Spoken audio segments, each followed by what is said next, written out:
मतलब ये होता है वही व्यक्ति अकेले चल सकता है जिसके पास अपना विजन होता है, जो कुछ कर गुजरना चाहता है, क्योंकि भीड़ की तरफ तो सब कोई चलते हैं। तो अकेले चलने के पास जिनका फैसला हौसला होता है, उनके पीछे एक दिन पूरा के पूरा काफिला होता है। वो इतिहास रचते हैं, वो इतिहास बनाते हैं, वो एक अलग सोच से, अपनी तरह की सोच से एक नया इतिहास क्रिएट कर देते हैं। तो अकेले चलते रहिए। अगर आप अकेले चल रहे हैं और आपके पास अपना विजन है अकेले चलने में भी, तो आप एक दिन बहुत बड़ा काम करेंगे। इसी थॉट के साथ आगे बढ़ते हैं। बात होगी आज का सवाल प्रतियोगिता के जवाब की। मैंने आपसे कल प्रश्न पूछा था कि इसरो के द्वारा गगनयान मिशन कब लॉन्च किया जाएगा। तो ये लॉन्च किया जाएगा 2022 में। पहले इसकी लॉन्चिंग की जो सन था वो 2021 था, लेकिन अब इसको 2022 में लॉन्च किया जाएगा। इसमें भारत पहली बार अपने एस्ट्रोनॉट्स को अंतरिक्ष में पहुंचाएगा स्वदेश से। इससे पहले जा चुके हैं राकेश शर्मा जी, लेकिन वो रशिया के साथ गए थे। तो ये पहली बार ऐसा भारत के द्वारा किया जाएगा। अब जिन लोगों ने जवाब दिया उनमें से तीन कमेंट यहां पर शो करना चाहूंगा। मनीषा गुजराती का, दूसरा रजनी मालवीय का और तीसरा सतीश निगम। तो आप तीनों को बहुत बहुत बधाई, आप लोगों ने अच्छे से चीजों को एक्सप्लेन इसमें किया हुआ है। आगे बढ़े, बात करेंगे अगले प्रश्न की, जो कि होगा कल का करंट अफेयर के प्रश्नों का रिवीजन। पहला प्रश्न कि प्रधानमंत्री नरेंद्र मोदी आसियान शिखर सम्मेलनों में भाग लेने के लिए कहां पहुंचे हैं, और वो बैंकॉक पहुंचे और वहां पर शिखर सम्मेलन में भाग भी उनके द्वारा लिया गया। दूसरा प्रश्न कि पर्यावरण सुधार के लिए भारत और किस देश ने $1 खरब से सहभागिता की शुरुआत की है। ये शुरुआत की गई है जर्मनी में। तीसरा प्रश्न संयुक्त राष्ट्र जलवायु संधि में शामिल होने वाले देशों की कॉप शिखर बैठक कहां आयोजित होगी, और इसका आयोजन स्पेन की राजधानी मैड्रिड में होगा। चौथा प्रश्न कि गृह मंत्रालय ने किन दो नए केंद्र शासित प्रदेशों का नक्शा जारी किया है। ये लद्दाख और जम्मू कश्मीर का किया है। पांचवा प्रश्न कि केंद्रीय मंत्री हरदीप सिंह पुरी ने किस देश की बर्मिंघम यूनिवर्सिटी में गुरु नानक देव पीठ का उद्घाटन किया, और यह उद्घाटन किया गया ब्रिटेन में। वहीं छठवां प्रश्न है कि अंतर्राष्ट्रीय भारतीय फिल्म समारोह में किसे विशेष आइकन पुरस्कार से सम्मानित किया जाएगा, और यह सम्मान दिया जाएगा रजनीकांत जी को। सातवां प्रश्न है कि संघाई सहयोग संगठन यानी एससीओ के सदस्य देशों की प्रमुखों की अगली बैठक कहां होगी, और यह बैठक भारत में आयोजित होगी। यह फैसला हो चुका है उज्बेकिस्तान में, जहां वर्तमान में बैठक चल रही है वहां पर। आठवां प्रश्न कि किस भारतीय प्रौद्योगिकी संस्थान में अंतरिक्ष प्रौद्योगिकी सेल की स्थापना की जाएगी, और यह की जाएगी आईआईटी दिल्ली में। और नवा प्रश्न है कि खिलाड़ियों का बीमा करवाने वाला देश का पहला राज्य कौन सा बन गया है, और यह बना है मध्य प्रदेश। और 10वां प्रश्न कि महिलाओं की किस टीम ने 2020 टोक्यो ओलंपिक के लिए क्वालिफाई किया है, और यह क्वालिफाई किया गया है हॉकी में, और साथ में पुरुष हॉकी ने भी कर लिया, उसकी डिटेल में आज आपको बताऊंगा। आगे बढ़ते हैं, बात होगी आज के करंट अफेयर के प्रश्नों की। और आगे बढ़ने से पहले मैं आपसे निवेदन करूंगा, कृपया वीडियो को आप लाइक करें, जितना अधिक से अधिक आप लाइक कर सकते हैं प्लीज मन से लाइक करें। और हाँ, शेयर करो यार, बहुत जरूरी है आपका शेयर। पहला प्रश्न, भारत और किस देश के बीच एससीओ बैठक के दौरान 3 समझौतों पर हस्ताक्षर हुए। तो 3 समझौतों पर हस्ताक्षर हुए हैं, और ये हुए हैं भारत और उज्बेकिस्तान के बीच में, यानी कि ए ऑप्शन प्रश्न का सही उत्तर है। डिटेल लिख लीजिए क्या है। तो भारत और उज्बेकिस्तान ने सैन्य चिकित्सा को लेकर, सैन्य शिक्षा को लेकर, तो इन 2 क्षेत्रों के अंदर 3 अलग अलग समझौता ज्ञापनों पर हस्ताक्षर किए हैं। और रक्षा मंत्री भारत के राजनाथ सिंह जी वो उज्बेकिस्तान की यात्रा पर हैं। वहां उनके जो समकक्ष हैं मेजर जनरल निजामोविच, उनके साथ ताशकंद, ये इंपॉर्टेंट है, याद रखिएगा, राजधानी ताशकंद किस देश की, तो उज्बेकिस्तान की है। और यहां पर एक बैठक में समझौता ज्ञापन पर हस्ताक्षर किए गए। इसके अलावा ताशकंद में ही चूंकि मृत्यु हुई थी हमारे लाल बहादुर शास्त्री जी की, और उनकी वहां पर प्रतिमा लगी है, उसको भी प्रणाम किया राजनाथ सिंह जी ने, ये आपको पता होना चाहिए। और राजनाथ सिंह जी वहां गए क्यों हैं, तो वहां पर संघाई सहयोग संगठन यानी एससीओ जो है उसका शिखर सम्मेलन चल रहा है, उसमें भाग लेने के लिए उज्बेकिस्तान गए हुए हैं। तो ये आपको पता होना चाहिए। मैंने आपको बताया है कि एससीओ की अगली बैठक भारत में होना तय हुई है, राइट। बात उज्बेकिस्तान की करें तो उज्बेकिस्तान की राजधानी क्या है, तो ताशकंद उज्बेकिस्तान की राजधानी है। राष्ट्रपति शौकत मिर्जियायोजेफ हैं, और मुद्रा यहाँ की उज्बेकिस्तानी सोम है। एक इंडियन रुपीस में लगभग 117 उज्बेकिस्तानी सोम होते हैं। चलिए मैप में आपको मैं उज्बेकिस्तान ले चलता हूँ। तो जैसा कि आप स्क्रीन पर देख पा रहे हैं, हमारा भारत है, और हमारे भारत से उज्बेकिस्तान जाना है तो आप ऊपर मूव करेंगे, ये आप पाकिस्तान क्रॉस करेंगे, अफगानिस्तान क्रॉस करेंगे, और अफगानिस्तान क्रॉस करने के बाद ये जो आपको कॉफी कलर में जो देश दिखाई दे रहा है यही उज्बेकिस्तान है।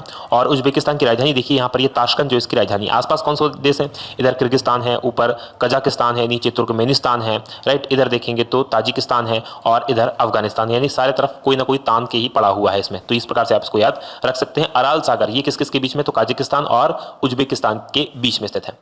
आगे बढ़े, बात करेंगे अगले प्रश्न की। अगला प्रश्न दूसरा है कि निर्भया कोष, ये कोष बनाया गया था 2013 में, और इसके इस्तेमाल से कितने जिलों में मानव तस्करी रोधी इकाइयां गठित होंगी, और ये गठन होगा सभी जिलों में भारत के, यानी कि डी ऑप्शन है प्रश्न का सही उत्तर। डिटेल लिख लीजिए क्या है।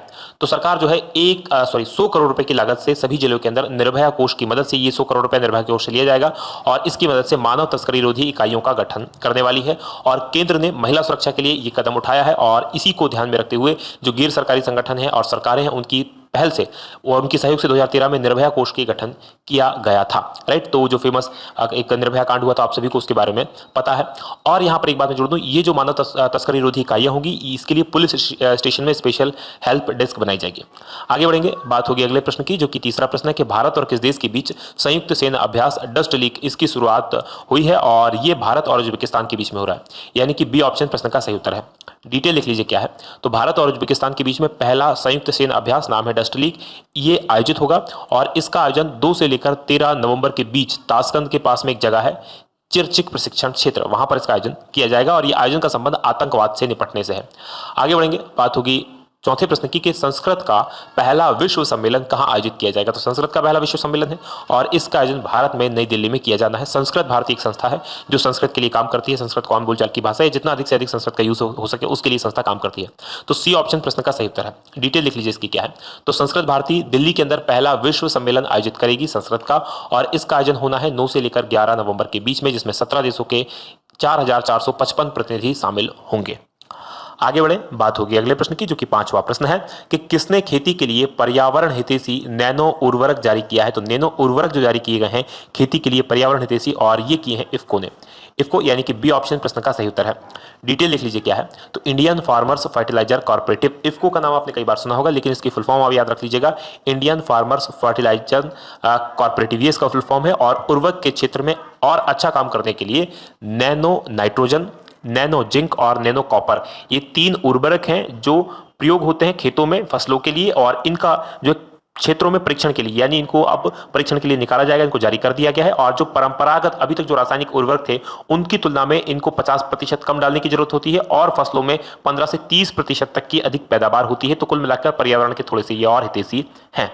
आगे 6वां प्रश्न है कि दुनिया का पहला ब्लॉकचेन आधारित कार्बन ट्रेडिंग एक्सचेंज कहां लॉन्च किया गया है। तो कार्बन ट्रेडिंग एक्सचेंज लॉन्च किया गया है, सिंगापुर में लॉन्च किया गया है, यानी कि सी ऑप्शन सही उत्तर है। डिटेल लिख लीजिए क्या है। तो सिंगापुर में है एक एयर कार्बन PTE, इसने क्या किया है, दुनिया का पहला ब्लॉकचेन आधारित कार्बन ट्रेडिंग एक्सचेंज लॉन्च किया है। तो ये ब्लॉकचेन एक तकनीक होती है, प्रौद्योगिकी एक तकनीक होती है। इसके अंदर होता क्या है कि जो चीज़ें होती हैं जैसे कंप्यूटर में हम देखते हैं, तो ये जैसे आपने सुना होगा बिटकॉइन, राइट, बिटकॉइन और ये जितनी वर्चुअल करेंसीज होती हैं वो इसी ब्लॉकचेन पे होती है, इसको क्या है हैक नहीं किया जा सकता, राइट। इसलिए ये एयरलाइन और अन्य जो कॉर्पोरेटिव खरीदार हैं उनको अंतर्राष्ट्रीय नागरिक उड्डयन संगठन द्वारा अनुमोदित कार्बन ऑफसेट क्रेडिट के द्वारा समर्थित टोकन खरीदने के लिए आमंत्रित करेगा। कुल मिलाकर ये है कि नागरिक उड्डयन से संबंधित जो चीजें हैं उसमें ये क्रेडिट खरीदने को, कार्बन क्रेडिट खरीदते हैं देश और बेचते हैं, उसको प्रोत्साहित करने के लिए किया गया। कंपनी 2020 में एक्सचेंज को पूरी तरह से चालू करने का लक्ष्य रख रही है।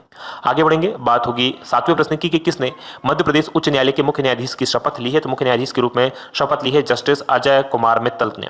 बी ऑप्शन सही उत्तर है। इनकी डिटेल लिख लेते हैं क्या है।